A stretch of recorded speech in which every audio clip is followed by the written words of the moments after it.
Welcome friends, स्वागत है आपको फंटोस मेडिका में। आज के इस वीडियो में समझेंगे टोब्रामाइसिन इंजेक्शन के बारे में कि आज के डेट में टोब्रामाइसिन इंजेक्शन का रियल यूज क्या है। तो बनी रही वीडियो के लास्ट तक। वीडियो को शुरू करते हैं। टोब्रामाइसिन एक एंटीबायोटिक इंजेक्शन है जो कि अमीनोग्लाइकोसाइड ग्रुप से बिलोंग करता है।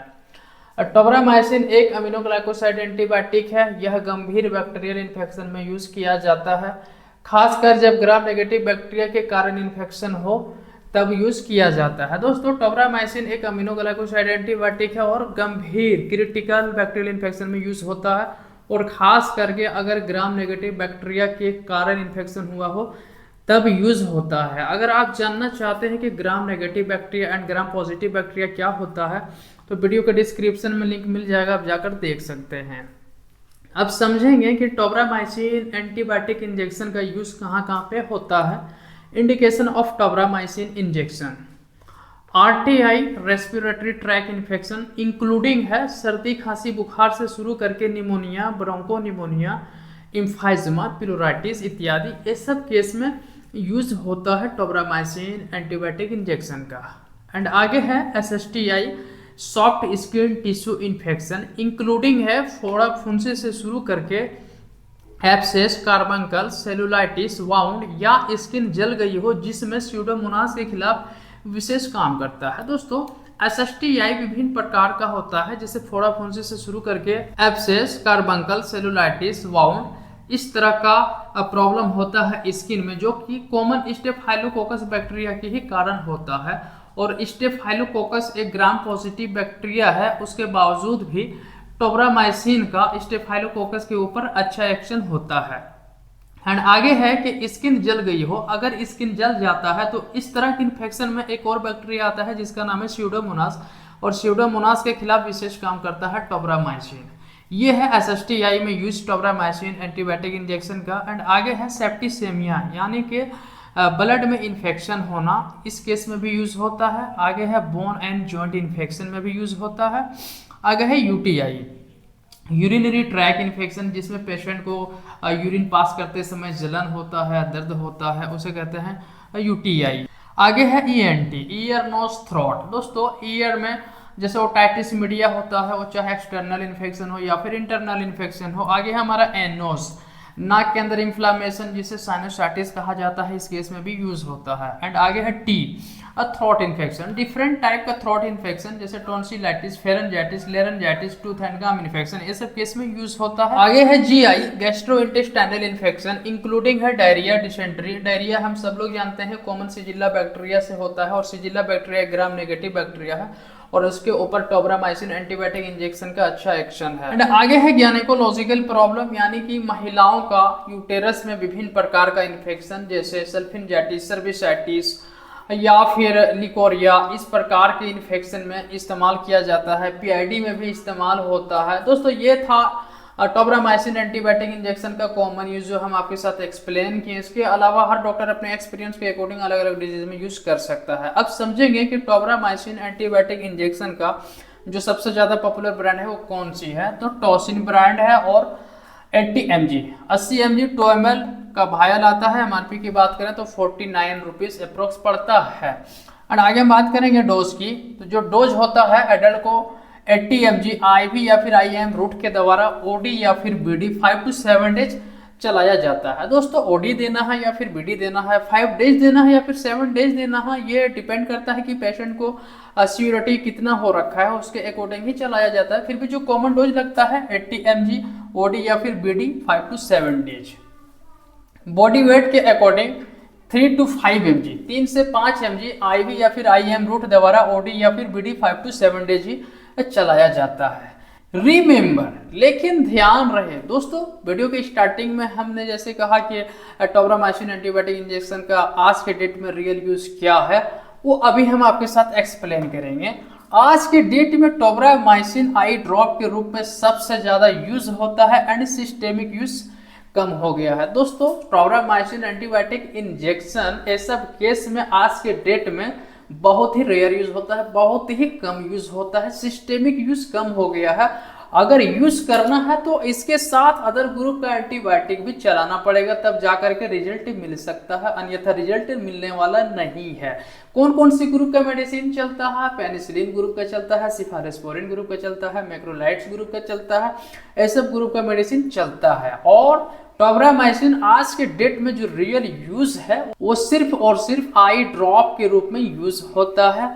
आई ड्रॉप के ऊपर एक सेपरेट वीडियो बनाएंगे और एक्सप्लेन करेंगे कि किस प्रकार यूज होता है। अब समझेंगे साइड इफेक्ट के बारे में। Effects of aminoglycoside group antibiotic. दोस्तों, अमीनोग्लाइकोसाइड ग्रुप का मेडिसिन से जो साइड इफेक्ट होता है वो बेसिकली दो टाइप का साइड इफेक्ट होता है। पहला है ऑटोटॉक्सिसिटी एंड दूसरा है नेफ्रोटॉक्सिसिटी। तो पहले जानेंगे ऑटोटॉक्सिसिटी को। ऑटोटॉक्सिसिटी, जो नर्व इनर कान से ब्रेन को जोड़कर रखता है उस नर्व को एट्थ या ऑडियोटरी नर्व कहा जाता है। एक प्रकार का नर्व होता है जो हमारे कान से ब्रेन तक को जोड़कर रखता है। इस नर्व को क्या कहते हैं? एट्थ या फिर ऑडियोटरी नर्व कहा जाता है। इसका फंक्शन क्या होता है आगे समझते हैं। हमारे कान हमारे बॉडी के लिए दो फंक्शन करता है। पहला है ऑर्गन ऑफ हियरिंग। इसका मतलब ये हुआ दोस्तों, अगर कोई बात आप हमको बोलें तो उस बात को हमारा कान सुनता है और उस नर्व के जरिए ब्रेन तक पहुंचाता है। एंड आगे है ऑर्गन ऑफ बैलेंस, मतलब कि जब हम चलते हैं तो हमारा बैलेंस को मेंटेन रखता है, मेंटेन करता है, बैलेंस को डिस्टर्ब होने से बचाता है। अगर यह नर्व डैमेज हो जाए तो क्या होगा? हमारा बैलेंस में डिस्टर्ब हो सकता है। बिल्कुल उसी प्रकार जब कोई व्यक्ति बहुत ज़्यादा अल्कोहल लेता है, शराब का सेवन करता है, तो उसका बैलेंस में एक प्रकार का लड़खड़ाहट होता है। बिल्कुल उसी प्रकार हमारा भी बैलेंस में हो सकता है। ऐसा देखने से पता चलेगा जैसे यह व्यक्ति शराब पी रखा हो, मताल की तरह उसका चाल होता है। आगे है कि अमीनोग्लाइकोसाइड ग्रुप का दवा से इनर ईयर का नुकसान हो सकता है, जिससे कि बॉडी का बैलेंस बिगड़ सकता है, जो अभी हम आपके साथ एक्सप्लेन किए हैं।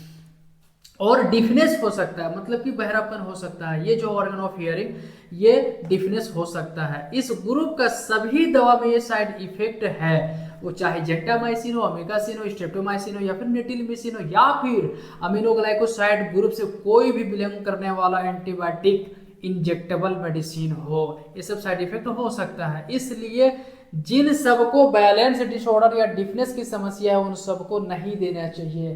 जिन सबको ऑलरेडी बहरापन की समस्या है, बैलेंस में डिस्टर्बनेस है, उन सबको अमीनोग्लाइकोसाइड ग्रुप का मेडिसिन अवॉइड करना चाहिए, इंजेक्टेबल मेडिसिन नहीं देना चाहिए। आगे है कि उम्र जितना ज़्यादा रहता है अमीनोग्लाइकोसाइड से ये सब साइड इफेक्ट उतना ही ज़्यादा रहता है। यानी कि उम्र जितना ज़्यादा रहेगा उन सबको ये सब साइड इफेक्ट होने का चांस ज़्यादा रहेगा, क्योंकि उम्र बढ़ने के साथ साथ हमारे बॉडी के हर एक नर्व, सेल या फिर ऑर्गन सब कुछ धीरे धीरे वीकनेस होना शुरू हो जाता है, कमजोर होना शुरू हो जाता है। इसलिए अमीनोग्लाइकोसाइड से ये सब साइड इफेक्ट उतना ही ज़्यादा रहता है, क्योंकि बूढ़े इंसान का ईयर इनर ऐसे ही कमजोर रहता है। जब बॉडी का हर एक ऑर्गन कमजोर हो रहा है तो ईयर इनर भी कमजोर होगा। बल्कि बच्चों में, जवानी में ये साइड इफेक्ट कम दिखाई देता है। बच्चों और जवानी में कम दिखाई देता है, क्योंकि बच्चों और जवानी में जो उसका बॉडी का ऑर्गन है वो सब स्ट्रॉन्ग रहता है, कमजोर नहीं रहता है। इसलिए ये सब साइड इफेक्ट कम दिखाई देता है बच्चों और जवानी में। रिमेंबर, नर्व सेल में सेल डिवीजन नहीं होता है, इसलिए कोई नर्व एक बार खराब हो जाता है तो और तैयार नहीं होता है। दोस्तों, बॉडी के अंदर कोई भी नर्व सेल एक बार अगर डैमेज हो गया तो और वो दोबारा रिपेयर नहीं होता है। अब समझेंगे नेफ्रोटॉक्सिसिटी में क्या क्या साइड इफेक्ट हो सकता है, यानी कि किडनी के अंदर क्या क्या साइड इफेक्ट हो सकता है। अमीनोग्लाइकोसाइड ग्रुप का दवा से ग्लोमेरुलोज डैमेज होता है। ग्लोमेरुलोज क्या है? तो किडनी के अंदर ग्लोमेरुलोज पाया जाता है। वही है कि अमीनोग्लाइकोसाइड ग्रुप का दवा से ग्लोमेरुलोज डैमेज होता है। डैमेज होते रहने से रिनाल फेलियर शुरू हो जाता है। अगर लगातार किडनी के अंदर ग्लोमेरुलोज पाए जाने वाला डैमेज होते रहेगा तो किडनी अपना फंक्शन प्रॉपर नहीं कर पाएगा, इसलिए किडनी फेलियर के मोड में जा सकता है। रिनाल फेल्यूर शुरू हो जाता है, बॉडी में नमक और पानी जमते रहता है, जिससे कि ब्लड में यूरिया क्रिएटिनिन बढ़ते रहता है। दोस्तों, जब किडनी प्रॉपर काम नहीं करेगा तो बॉडी में क्या होगा? नमक और पानी जमना शुरू हो जाएगा, जिससे कि ब्लड में यूरिया क्रिएटिनिन बढ़ते रहता है। जिनका किडनी बीमारी या किडनी बीमारी का हिस्ट्री है या पेशेंट डिहाइड्रेशन है, इन सबको किडनी डैमेज होने का चांस ज़्यादा रहता है। आगे है नोट, किडनी का नुकसान जेंटामाइसिन से अमीकासिन में कम होता है। दोस्तों जेंटामाइसिन और अमीकासिन दोनों भाई है, अमीनोग्लाइकोसाइड ग्रुप से बिलोंग करने वाला इंजेक्टेबल मेडिसिन है, लेकिन जेंटामाइसिन से 10 गुना पावरफुल अमीकासिन है, उसके बावजूद भी अमीकासिन से किडनी में ये साइड इफेक्ट कम होता है, जबकि जेंटामाइसिन से साइड इफेक्ट ज़्यादा होता है, नेफ्रोटॉक्सिसिटी। एंड आगे हम समझेंगे कि स्पेशल प्रिकॉशन क्या है अमीनोग्लाइकोसाइड ग्रुप का इंजेक्टेबल मेडिसिन का। तो प्रेग्नेंट में कॉन्ट्राइंडिकेटेड है, ऐसी महिला जो गर्भवती है उन सबको अमीनोग्लाइकोसाइड ग्रुप से बिलोंग करने वाला इंजेक्टेबल मेडिसिन अवॉइड करना चाहिए, नहीं देना चाहिए। जिन सबको कम सुनाई देता है उन सबको नहीं देना चाहिए, जिन सबको कम सुनाई देता है उन सबको ऑलरेडी ईयर इनर खराब रहता है, इसलिए नहीं देना चाहिए। आगे है लीवर फंक्शन ठीक ना रहना, ज़्यादा बुखार एवं बहुत ज़्यादा भीड़ भड़ाका रहने से ऑटोटॉक्सिसिटी का संभावना ज़्यादा रहता है। आगे है कि मसल रिलैक्सेशन ग्रुप का दवा एवं न्यूरो ब्लॉकिंग के साथ क्लोरजोक्साजन इत्यादि के साथ इस ग्रुप का दवा नहीं देना चाहिए। दोस्तों ऐसे व्यक्ति जिन सबका मसल में क्रैम्प्स होता है, मसल्स में स्टिफनेस रहता है और उसके साथ दर्द रहता है, उन सबको NSAID ग्रुप का दवा जो कि क्लोरजोक्साजन, इसके अलावा और भी दवा है, यह क्लोरजोक्साजन एक मसल रिलैक्सेशन मेडिसिन है। तो जिन सबको क्लोरजोक्साजन मेडिसिन चलता है उन सबको अमीनोग्लाइकोसाइड ग्रुप का दवा नहीं देना चाहिए। दोस्तों जितना भी साइड इफेक्ट हम डिटेल्स में एक्सप्लेन किए, अगर शॉर्ट में देखा जाए कि क्या क्या साइड इफेक्ट हो सकता है, तो अमीनोग्लाइकोसाइड का जो साइड इफेक्ट है वो neurotoxicity, vestibular damage at the cranial nerve, nerve injury, nephrotoxicity, glomerulus और न्यूरोमस्कुलर ब्लॉकिंग। दोस्तों यह वीडियो अगर आपको अच्छा लगा हो तो लाइक, कमेंट, शेयर, सब्सक्राइब जरूर करें। मिलते हैं किसी नेक्स्ट वीडियो में, तब तक के लिए जय हिंद।